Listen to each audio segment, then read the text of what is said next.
E o carnaval realizado no ano de 2022 no Brasil gerou muitas polêmicas, como sempre no nosso país, e o papel que ganhou muito destaque nesse ano no carnaval foi interpretado pelo ator Emerson Dalva, que é representado pela escola de samba Sapucaí. E o papel que ele interpretou foi do Orixá, ou do famoso Exu, que foi o enredo da escola de samba que foi vencedora.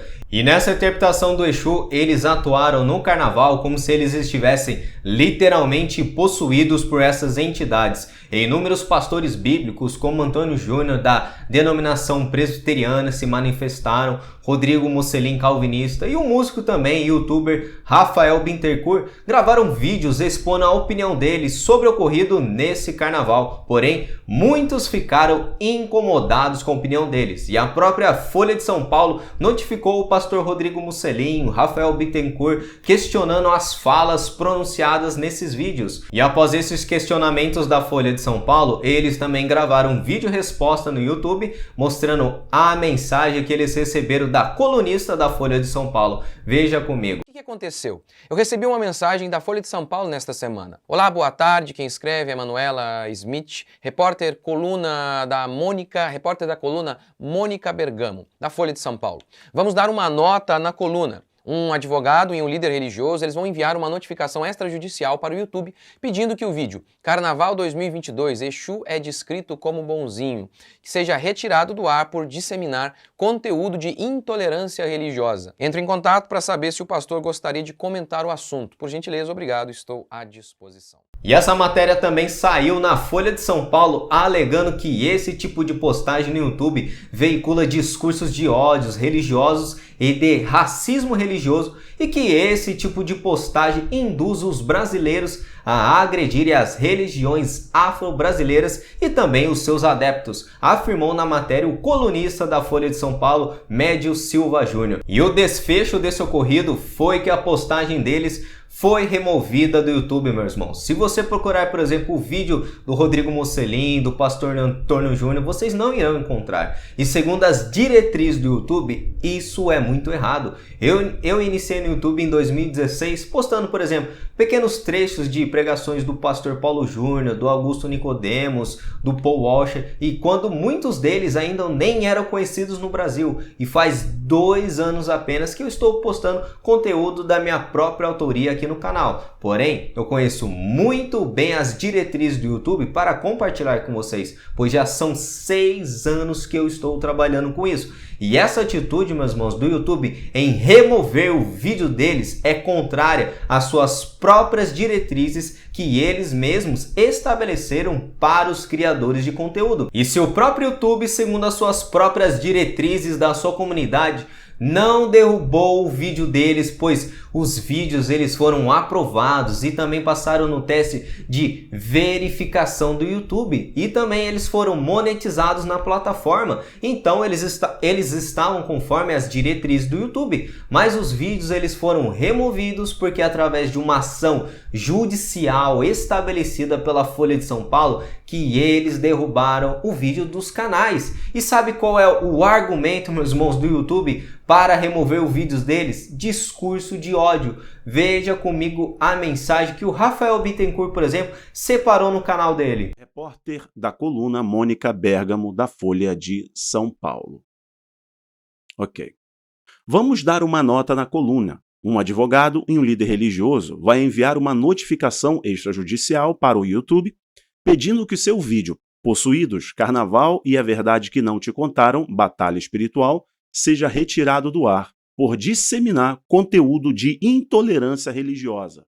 E segundo a Constituição brasileira, todas as pessoas têm liberdade de expressão para criticar, expor, comentar sobre a religião do próximo. Isso não é crime, e isso se chama liberdade de expressão. Porém, a atitude da Folha de São Paulo fere a Constituição brasileira. Isso nada mais do que, meus irmãos, censura. E o que mais é engraçado dessa história é que eles, por exemplo, se incomodaram com um termo empregado em uma linguagem totalmente teológica, chamando eles de demônios. E essa linguagem teológica foi quando os pastores acusaram as pessoas do carnaval estarem associadas, ou melhor dizendo, possuídas por entidades demoníacas. E a pergunta que fica, meus irmãos, desde quando juristas ou a Folha de São Paulo são peritos, se tornaram especialistas em demonologia? Isso não passa de censura escancarada. E será, por exemplo, que a Folha de São Paulo entrou em ação contra o grupo Porta dos Fundos, conhecido quando os mesmos eles gravaram especiais de Natal contra o cristianismo, por exemplo?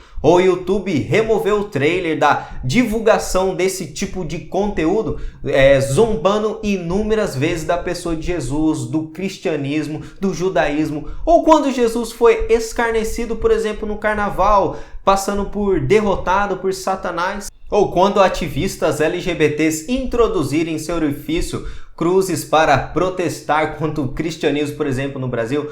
Os exemplos são inúmeros que eu poderia listar aqui nesse vídeo, mas ficaria muito longo, meus irmãos. O YouTube, por exemplo, em suas diretrizes, proíbe qualquer discurso de ódio, sexo, nudez, pornografia e gravar, por exemplo, temas como aborto, pornografia. Eles serão totalmente removidos da comunidade ou até mesmo o alcance deles será restringido pela plataforma. Veja, por exemplo, comigo um artigo sobre nudez conforme as diretrizes do YouTube. Não é permitido publicar no YouTube conteúdo explícito com objetivo de satisfação sexual. A publicação de pornografia pode causar a remoção do vídeo ou encerramento do canal. Vídeos que apresentem conteúdo fetichista serão removidos ou receberão uma restrição de idade. Na maioria dos casos, a exibição de fetiches violentos, explícitos ou humilhantes é proibida no YouTube. Se você encontrar conteúdo que viola esta política, faça uma denúncia. E a pergunta que eu quero realizar para o YouTube: por que a Anitta, por exemplo, em seus vídeos sensuais e altamente pornográficos, o YouTube não exclui esse tipo de conteúdo ou também não coloca restrições ao vídeo dessa mulher, adequando ao público maior de 18 anos? Os clipes dela, meus irmãos, deveriam ser restringidos a esse público maior de 18 anos, pois quantos adolescentes assistem o clipe dessa mulher totalmente sensual? E um dos maiores canais de música do mundo, que é o canal Condzilla, um canal de funk que possui mais de 34 bilhões de visualizações. Você conhece esse canal? É um canal totalmente pornográfico. E, por exemplo, quando eu não era cristão, eu assistia direto clipes de funk quando eu tinha 13, 14, 15 anos. E quantas mulheres possuem nesses clipes rebolando a bunda, meus irmãos, com shorts curtíssimos, e inúmeros vídeos também de mulheres de biquínis quase nuas nesse canal de funk. E aonde está, por exemplo, a restrição de idade que o YouTube está aplicando contra esses canais, por exemplo? Que contradição!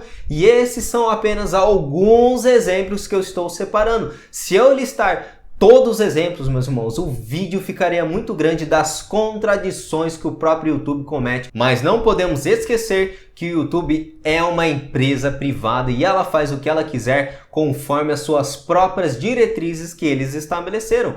Porém, nenhuma das três pessoas que eu mencionei no vídeo, o pastor Antônio Júnior, Rodrigo Mocelin e o Rafael Bittencourt, infringiram as políticas e diretrizes do próprio YouTube, pois o vídeo foi no ar, atingiram milhares de visualizações e vincularam propagandas dos parceiros do YouTube, por exemplo. E o YouTube, meus irmãos, ganhou muito dinheiro com o vídeo do Antônio Júnior, que estava a mais de 5 milhões de visualizações quando eu vi, por exemplo. E quantas visualizações será que não ia chegar? E somente quando a Folha de São Paulo ela entrou com uma ação judicial, então o YouTube analisou os vídeos manualmente, né? Ou seja, por pessoas que trabalham na sua plataforma, e os vídeos eles foram removidos, classificados como discurso de ódio. O YouTube estabelece diretrizes que eles mesmos não seguem. E o YouTube, nessa atitude de remover os vídeos, está se alinhando com a Folha de São Paulo, meus irmãos, censurando quem critica a religião do próximo. Aí que fica a pergunta para eles: se o direito de criticar a religião do próximo agora é crime, e o que será que vai acontecer quando a grande maioria das pessoas aqui no Brasil futuramente for de muçulmanos, por exemplo? Quanto dos LGBTs esquerdistas estarão dispostos a criticar a religião deles quando eles se oporem a religiões afro, por exemplo? Quem se lembra das famosas charges de Maomé que foi publicada pelo jornal dinamarquês em 2005? Aquelas charges foram consideradas pelos muçulmanos contra blasfêmias contra o Islã. E essa atitude gerou uma onda de violência muito grande na Europa. Quem não se lembra? Com mais de 250 mortes, ameaças pelos responsáveis da publicação daquelas simples charges. E aliás, quantas pessoas do movimento LGBT chamam os cristãos de demônios e pastores de ladrões? Quantas pessoas, por exemplo, da esquerda, será que nós teríamos que processar ou remover os seus vídeos do YouTube, por exemplo? Fica aqui a reflexão da Declaração Universal dos Direitos Humanos. Todo indivíduo tem direito à liberdade de opinião e de expressão, o que implica o direito de não ser inquietado pelas suas próprias opiniões e o de procurar receber e difundir sem consideração de fronteiras, informações e ideias por qualquer meio de expressão. E essa foi mais uma análise aqui no canal. Se vocês gostaram, não se esqueçam de deixar um like, porque isso ajuda no crescimento do canal, ajuda no algoritmo do YouTube, indicando esse vídeo para mais pessoas. E se você é novo no canal também, se inscreva, ative as notificações para sempre estar acompanhando novos conteúdos, trechos de pregações, novas análises bíblicas e também análise de louvores. E que Deus abençoe vocês em nome de Jesus.